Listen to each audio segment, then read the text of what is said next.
Baik, selamat siang teman-teman. Kami dari kelompok 2 akan memulai presentasi, yang mana judul yang kami dapat adalah hubungan antar manusia. Next. Kami beranggotakan 6 orang. Yang pertama ada Sapahana Kusuma, ada Rizvia Pramudita, ada Stansilan Kusumo Bagus Prasutyo, ada Isabella Indra, ada saya sendiri, Emiana Rita Yohana Boru Sembiring, dan ada Nur Isyah Rikianti. Yang akan presentasi hari ini ada saya dan ada Nur Isyah Rizkianti.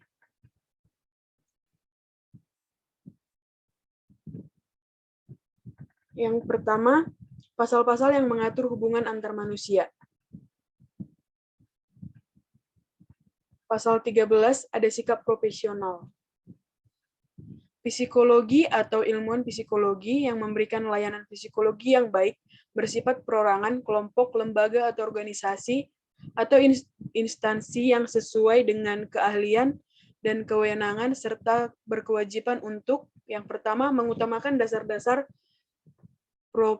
profesional, yang kedua memberikan layanan kepada semua pihak yang membutuhkan, yang ketiga melindungi pemakaian layanan psikologi dari akibat yang merugikan sebagai dampak layanan psikologi yang diterima. Yang keempat mengutamakan ketidakberpihakan dalam kepentingan pemakaian pelayanan psikologi serta pihak yang terkait dalam pemberian pelayanan tersebut. Dan yang keempat, dalam hal pemakaian layanan psikologi menghadapi kemungkinan akan terkena dampak negatif yang tidak dapat dihindari. Next, kita ke pasal 14. Pasal 14, pelecehan. Pelecehan seksual, psikologi, atau ilmuwan psikologi dalam penerapan keilmuanannya tidak terlibat dalam pelecehan seksual.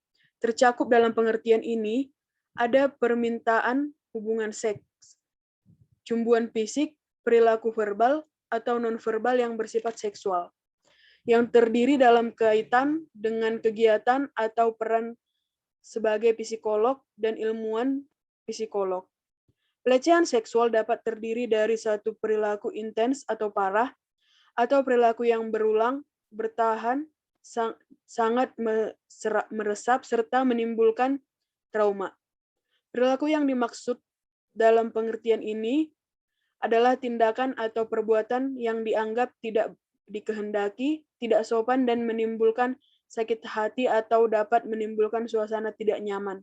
Rasa takut, mengandung permusuhan. Dalam hal ini, psikolog atau ilmuwan mengetahui, diberitahukan mengenai hal tersebut, atau bersifat keras atau cenderung menjadi kejam terhadap seorang dalam konteks tersebut. Sepatutnya menghindari hal-hal nalar, merugikan, dan patut diduga dapat merugikan pengguna pelayanan psikolog atau pihak lain.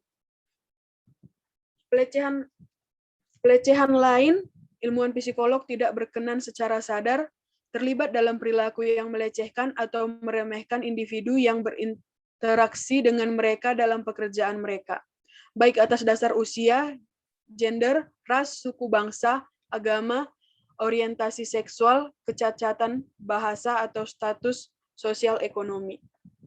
Kita lanjut ke penghindaran dampak buruk. Psikolog atau ilmuwan psikolog mengambil langkah-langkah yang masuk akal untuk menghindari munculnya dampak buruk bagi pengguna layanan psikologi serta pihak-pihak lain yang terkait dengan kerja mereka, serta menimbulkan dampak buruk untuk hal-hal yang tak terhindarkan tetapi dapat diantisipasi sebelumnya. Dalam hal seperti ini, maka pemakaian layanan psikologi serta pihak-pihak lain terlibat harus mendapatkan informasi tentang kemungkinan-kemungkinan tersebut. Yang pasal 16, hubungan manajemuk.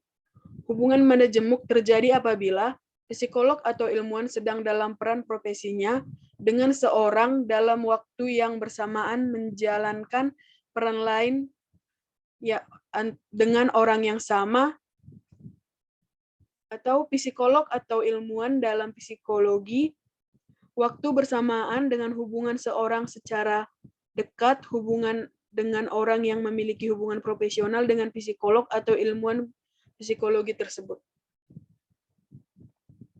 Next.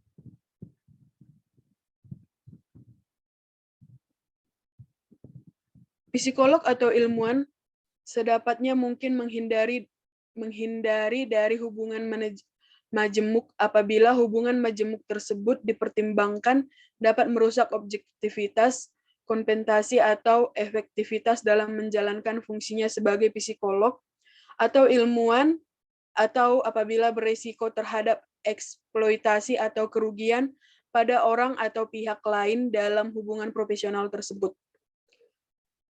Apabila ada hubungan majemuk yang diperkirakan akan merugikan psikolog atau ilmuwan psikologi, melakukan langkah-langkah yang masuk akal untuk mengatasi hal tersebut dengan mempertimbangkan kepentingan terbaik orang yang terkait dan kepatuhan maksimal terhadap kode etik.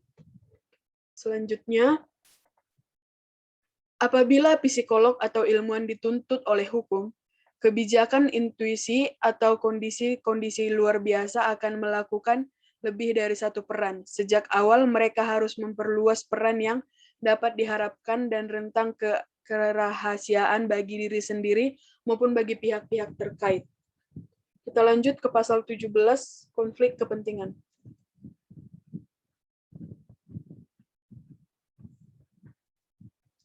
Pasal 17, konflik kepentingan.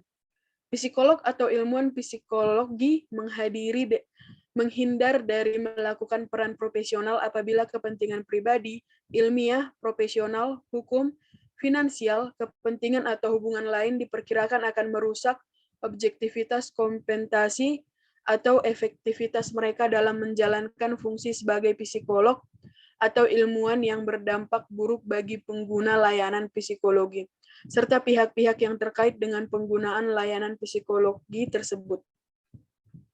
Selanjutnya, pasal 18, eksploitasi. Eksploitasi, psikolog atau ilmuwan tidak melakukan hal-hal yang dianggap mengandung unsur eksploitasi, yaitu yang pertama, pemanfaatan atau eksploitasi terhadap pribadi atau pihak-pihak yang sedang mereka suruh berpasi, evaluasi, atau berada di bawah wewenang mereka, seperti mahasiswa, karyawan, peserta penelitian, orang yang menjalani pemeriksaan psikologi, atau mereka yang berada di bawah penyeliaannya.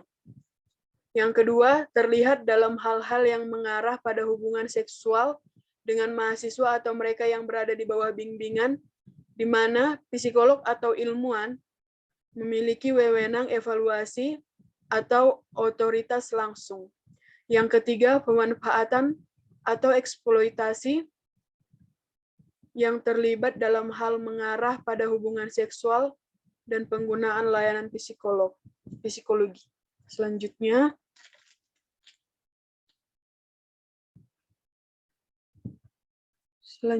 itu eksploitasi data. Psikolog atau ilmuwan psikologi tidak melakukan hal-hal yang dianggap mengandung unsur pemanfaatan atau eksploitasi dari mereka yang sedang disupervisi, dievaluasi, dan atau berada di bawah wewenang mereka, seperti mahasiswa, karyawan, partisipan penelitian, pengguna jasa layanan psikologi, atau mereka yang berada di bawah penyelianaan di mana data tersebut digunakan untuk manipulasi, digunakan untuk kepentingan pribadi. Hubungan sebagai tercantum pada pasal 1 dan 2 harus dihindari karena sangat mempengaruhi penelitian masyarakat pada psikologi atau ilmuwan psikolog ataupun mengarah pada eksploitasi. Selanjutnya pasal 19. Pasal 19, hubungan profesional. Psikolog atau ilmuwan psikologi memiliki dua jenis bentuk hubungan profesional, yaitu antar profesi, yaitu dengan sesama psikolog atau ilmuwan psikolog, serta hubungan dengan profesi lain. Next.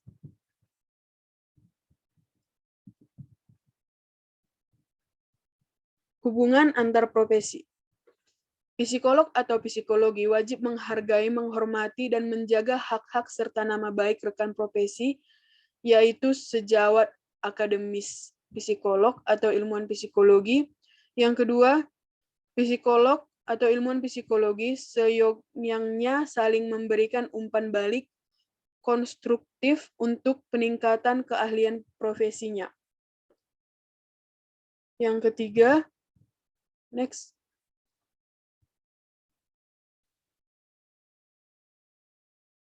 Yang ketiga, psikolog atau ilmuwan psikologi mengingat rekan profesinya dalam rangka mencegah terjadinya pelanggaran kode etik psikologi. Yang keempat, apabila terjadi pelanggaran kode etik psikologi yang di luar batas kompetensi wewenang dan butir A, B, C di atas tidak berhasil dilakukan, maka wajib melaporkan kepada organisasi profesi. Next, hubungan dengan profesi lain. Psikolog atau ilmuwan psikologi wajib menghormati, menghargai kompetensi dan kewenangan rekan profesi lain. Psikolog atau ilmuwan psikologi wajib mencegah dilakukannya pemberanian layanan psikologi oleh orang atau pihak lain yang tidak memiliki kompetensi dan kewenangan. Next, pasal 20. Pasal 20, informed consent. Setiap profesi di bidang psikologi yang memiliki penelitian, pendidikan, pelatihan, asesmen, intervensi yang melibatkan manusia harus disertai dengan informed consent. Informed consent adalah persetujuan dari orang yang akan menjalani profesi di bidang psikologi yang meliputi penelitian, pendidikan, pelatihan, asesmen, intervensi psikologi. Persetujuan dinyatakan dalam bentuk tertulis dan ditandatangani oleh orang yang menjalani pemeriksaan yang menjadi subjek penelitian dan saksi.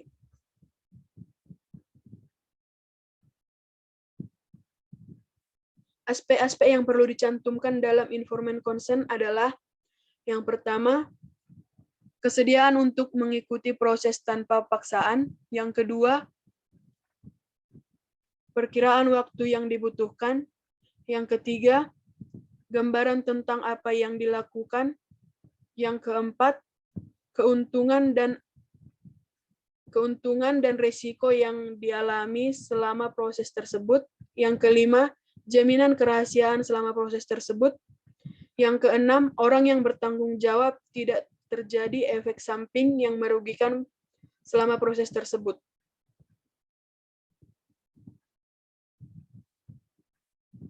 Dalam konteks Indonesia, pada masyarakat tertentu yang mungkin terbatas pendidikannya, kondisinya, atau yang mungkin rentan memberikan informed consent secara tertulis maka informed consent dapat dilakukan secara lisan dan dapat direkam atau adanya saksi yang mengetahui bahwa yang bersangkutan bersedia. Informed consent yang berkaitan dalam proses pendidikan atau pelatihan terhadap pasal 40 yang berkaitan dengan penelitian psikologi pada pasal 49 yang berkaitan dengan asesmen psikologi terdapat pada pasal 64 serta yang berkaitan dengan konseling dan psikoterapi terdapat pada pasal 73 dalam buku kode etik ini. Next.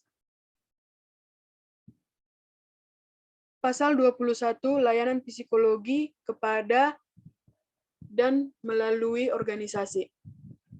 Psikolog atau ilmuwan psikologi memberikan layanan psikologi pada organisasi atau perusahaan, memberikan informasi sepenuhnya tentang yang pertama, sifat dan tujuan layanan psikologi yang diberikan. Yang kedua, penerima layanan psikologi. Yang ketiga, individu yang menjalani layanan psikologi. Yang keempat, hubungan antara psikolog dan ilmuwan psikologi dengan organisasi dan orang yang menjalani layanan psikologi. Selanjutnya, batas-batas kerahasiaan yang harus dijaga. Orang yang memiliki akses informasi. Apabila psikolog atau ilmuwan psikologi dilarang oleh organisasi peminta layanan untuk memberikan hasil informasi kepada orang yang menjalani layanan psikologi, maka hal tersebut harus diinformasikan sejak awal proses pemberian layanan psikologi berlangsung.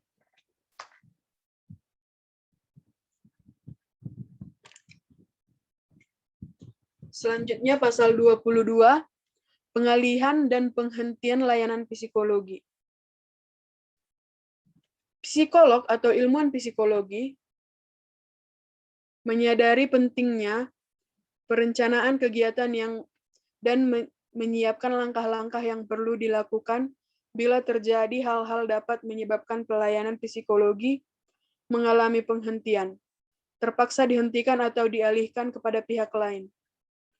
Sebelum layanan psikologi dialihkan atau dihentikan, pelayanan tersebut dengan alasan apapun hendaknya dibahas bersama antara psikolog atau ilmuwan psikologi dengan penerima layanan psikologi kecuali kondisi tidak memungkinkan. Selanjutnya,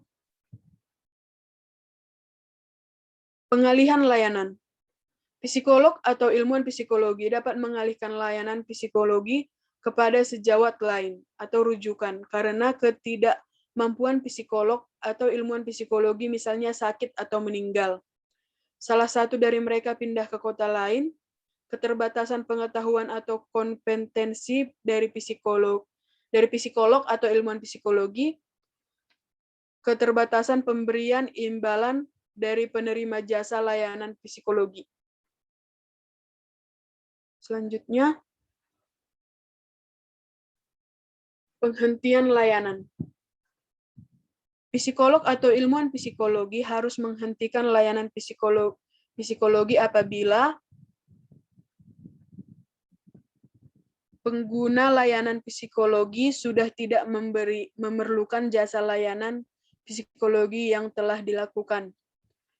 Ketergantungan dari pengguna layanan psikologi maupun orang yang menjalani pemeriksaan terhadap psikolog atau ilmuwan psikologi yang bersangkutan sehingga timbul perasaan tak nyaman atau tidak sehat pada salah satu atau kedua belah pihak. Selanjutnya, ada contoh kasus dan analisis kasus yang akan dilanjutkan oleh Rahim Syarif.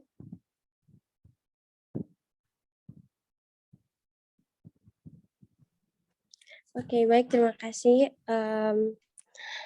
Saya Nur Isya Rizkyanti akan membacakan kasus dari pasal 13 sampai pasal 22 beserta analisisnya. Untuk kasus yang pertama itu pasal 13 tentang sikap profesional. Seorang psikolog X memberikan nilai tes psikologi yang bagus pada klien agar klien bisa diterima di pekerjaan yang klien inginkan, di mana klien merupakan kerabat dekat psikologi X.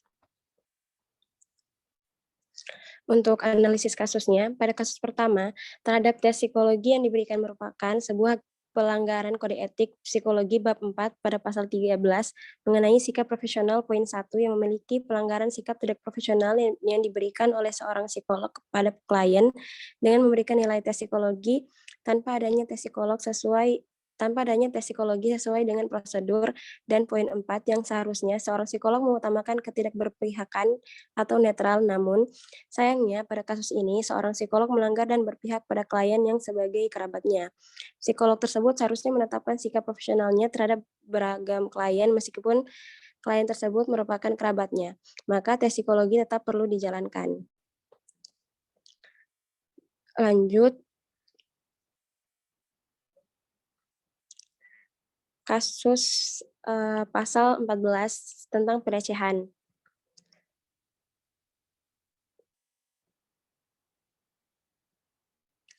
Pada kasus ini, Terdapat seorang psikolog A memberikan layanan psikologi kepada orang disabilitas. Dia memandang rendah atau meremehkan klien disabilitas dengan menganggap mereka tidak mampu bekerja dan bersosialisasi dengan baik.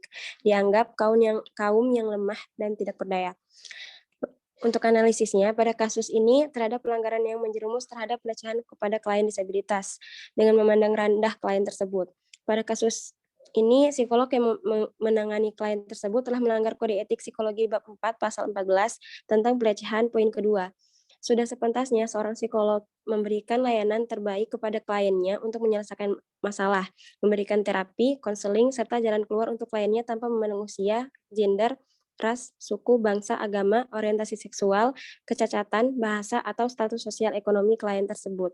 Pada kasus kedua, seorang psikolog telah melanggar pasal 14 tersebut akibat sikap secara tak langsungnya yang diberikannya kepada klien mengenai keterbatasan fisik yang dimiliki oleh klien, sehingga pemberian pelayanan kepada klien tersebut tidak maksimal. Selanjutnya,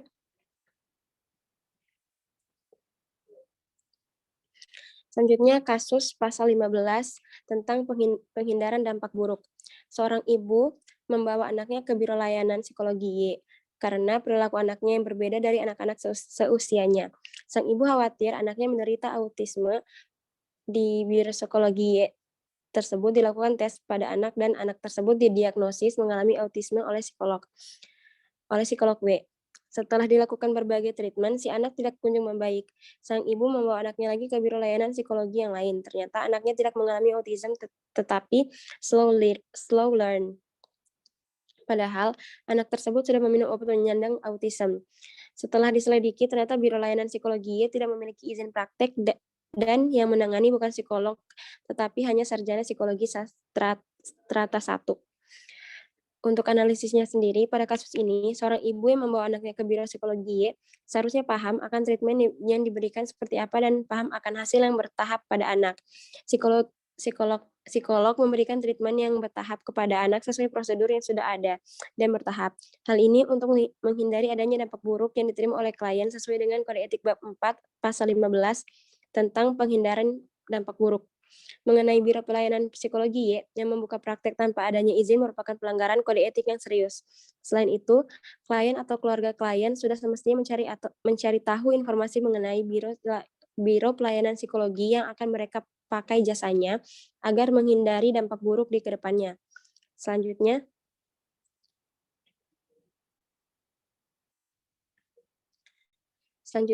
kasus pasal 16 tentang hubungan majemuk. Contoh kasus ini, seorang psikolog memiliki seorang klien yang telah berkonsultasi kepadanya selama beberapa pertemuan. Kemudian psikolog tersebut tertarik dengan klien tersebut sehingga memutuskan untuk menjalin hubungan antar keduanya. Analisis kasusnya, pada kasus ini seorang psikolog yang menjalani hubungan dengan klien di waktu yang bersamaan menyebabkan tidak objektivitas dan merugikan pihak-pihak yang terkait sewaktu konsultasi. Hal ini menyebabkan psikolog terkena pelanggaran kode etik bab 4 pasal 16 mengenai hubungan majemuk yang terdapat pada poin 2 yang seharusnya seorang psikolog dan ilmuwan psikologi tidak diperkenankan untuk memiliki hubungan dengan seseorang secara dekat, berhubungan dengan orang yang memiliki hubungan profesional dan psikolog atau psikologi. Sudah sepantasnya seorang psikolog mengedepankan keprofesionalitasnya dalam menjalankan kewajiban layanan masyarakat untuk klien dan seorang psikolog sedapat mungkin harus menghindar dari hubungan tersebut agar sewaktu konseling tidak mengacaukan pendapat atau terapi. Selanjutnya kasus pasal 17 tentang konflik kepentingan. Di sebuah perusahaan L, untuk perekrutan calon pegawai harus dilakukan tes psikologi untuk dapat diterima di perusahaan tersebut. Sebuah biro psikologi memberikan tes dan menerima uang suap untuk memberikan nilai hasil tes yang baik sehingga diterima di perusahaan L. Kasus ini merugikan pihak perusahaan L dengan menerima hasil tes psikologi yang tidak objektif. Untuk analisis kasusnya, pada kasus ini, pelanggaran ada pada biro psikologi yang menerima uang suap dari klien. Hal ini melanggar kode etik bab 4 pada pasal 17 tentang konflik kepentingan. Seorang psikolog sudah semestinya untuk menghindari segala bentuk suap yang diberikan oleh klien. Perbuatan suap ini akan merugikan kedua belah pihak, yaitu biro psikologi dan pihak perusahaan L.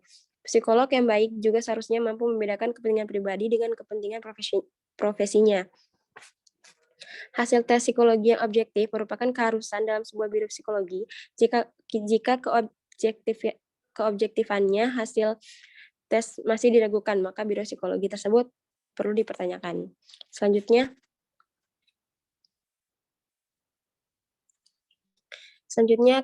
kasus pasal 18 tentang eksploitasi. Untuk kasusnya sendiri, psikolog R memiliki hubungan khusus dengan kliennya.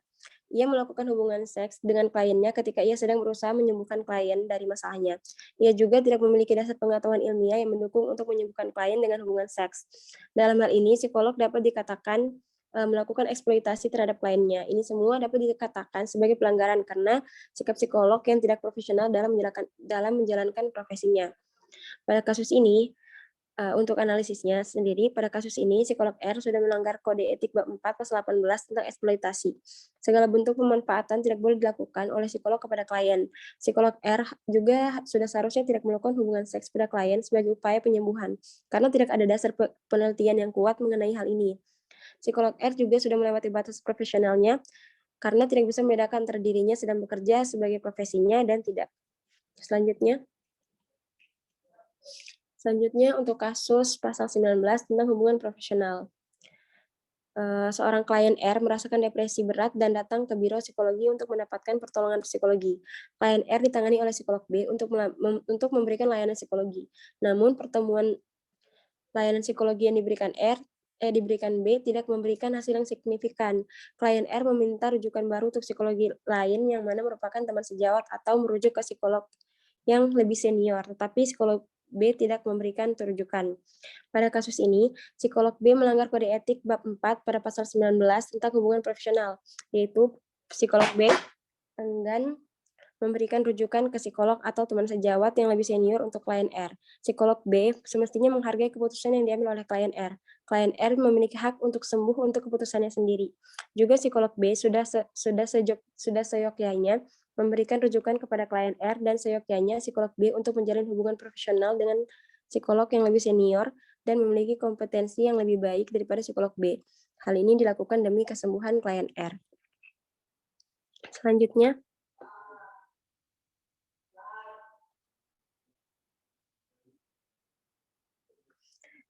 itu kasus pasal 20 tentang informed consent. Seorang ilmuwan psikologi Z memberikan informed consent sebelum dilakukan penelitian terhadap seorang subjek. Lalu ilmuwan psikologi tersebut menyalahgunakan data yang didapat dari subjek untuk kepentingan pribadi dan dapat merugikan pihak subjek karena informasi datanya tidak terjaga kerahasiaannya dengan baik. Untuk analisis kasus sendiri, pada kasus ini ilmuwan psikolog Z telah melanggar kode etik bab 4 pada pasal 20 tentang informed consent. Seorang psikolog atau ilmuwan psikologi sudah semestinya memberikan informed consent kepada subjek sebelum melakukan penelitian. Hal ini dilakukan agar subjek tidak ada perilaku paksaan selama proses penelitian berlangsung dan subjek berhak untuk menolak ikut andil dalam penelitian tersebut. Di dalam informed consent ini berisi persetujuan antara kedua belah pihak. Salah satunya mengenai jaminan kerahasiaan selama proses penelitian. Ilmuwan psikolog Z melanggar kode etik karena tidak menjaga kerahasiaan data yang diperoleh dari subjek selama proses penelitian yang digunakan oleh psikolog Z untuk kepentingan pribadinya. Selanjutnya kasus pasal 21 tentang layanan psikologi kepada atau melalui organisasi. Contoh kasusnya, sekolah D mendatangkan psikolog anak Z untuk mengetahui kemampuan bakat atau mungkin hambatan siswanya melalui beberapa tes psikologi. Dari awal, psikolog Z tidak memberitahukan bahwa hasil tes tidak semua orang bisa mengetahuinya. Hal ini menyebabkan hasil tes yang bocor kepada pihak yang tidak bertanggung jawab, sehingga menyebabkan kesenjangan antara anak-anak yang pintar dalam akademik dan kurang dalam akademik. Untuk analisis kasusnya sendiri, pada kasus ini, psikolog Z sudah melanggar kode etik pasal 21 tentang layanan psikologi kepada atau melalui organisasi. Psikolog Z seharusnya memberikan keseluruhan informasi kepada sekolah D sebelum proses pelayanan psikologi berlangsung. Psikolog Z seharusnya memberikan informasi sepenuhnya kepada sekolah D mengenai batas-batas kerahasiaan yang harus dijaga dan orang yang memiliki akses informasi. Hal ini dilakukan agar kebocoran hasil tes terhindar. Selanjutnya, Selanjutnya yaitu kasus terakhir untuk pasal 22 tentang pengalihan dan penghentian layanan psikologi. Contoh kasusnya sendiri yaitu psikolog X menangani seorang anak slow learner. Dari beberapa sesi yang diberikan psikolog X tidak ada tanda-tanda perubahan atau progres yang terlihat. Orang tua dari si anak ini ingin pindah berkonsultasi dengan psikolog yang lebih senior dan dapat mempraktikkan hipnoterapi bagi anaknya. Akan tetapi, psikolog X tidak memberikan rujukan atau rekomendasi psikolog sejawat yang ahli di bidang hipnoterapi karena merasa dirinya sudah cukup berkompeten. Untuk analisis kasusnya sendiri, pada kasus ini psikolog X melanggar kode etik bab 4 pasal 22 tentang pengalihan dan penghentian layanan psikologi. Dijelaskan pada pasal 22 bahwa psikolog dapat memberikan rujukan ke teman sejawat apabila memiliki keterbatasan pengetahuan atau kompetensi dari psikolog dan atau ilmuwan psikologi. Jika psikolog X sudah memberikan pelayanan beberapa sesi kepada klien, maka tindakan pengalihan layanan psikologi harusnya diambil. Seharusnya psikolog X memberikan rujukan kepada klien kepada psikolog yang lebih senior dan memiliki kompetensi yang lebih baik agar klien memiliki kemajuan yang lebih baik juga. Sekian untuk kasus dan analisisnya. Saya kembalikan kepada moderator, Saudari Emi.